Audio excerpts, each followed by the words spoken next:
বন্ধুরা, আপনারা কি জানেন মা গঙ্গা দেবীকে কেন এক সাধু খেয়ে নিয়েছিলেন? তবে চলুন জানা যাক।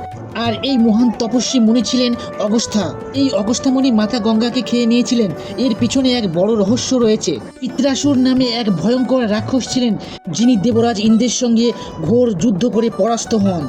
কিন্তু পিত্রাসুরের সেনাপতি তার সমগ্র রাক্ষসদের নিয়ে পালিয়ে গিয়ে এক গভীর সমুদ্রে গিয়ে আশ্রয় নেন। কিন্তু সেই রাক্ষসগণ গভীর রাত্রে বেরিয়ে এসে মানব জাতির উপর ভয়ঙ্করভাবে অত্যাচার চালিয়ে যেত। সমগ্র মানব জাতির ঘর বাড়িগুলি জ্বালিয়ে দিত। এদিকে দেবতাগণের শক্তিও কমতে থাকে। এদিকে সমগ্র দেবতাগণ মিলিত হয়ে ভগবান বিষ্ণুর কাছে গিয়ে প্রার্থনা করেন। তখন ভগবান শ্রীহরি একটি উপায় বার করে দেন। যদি কখনো সমগ্র সমুদ্র শুকিয়ে যায়, তবে সেই রাক্ষসের বিনাশ হবে।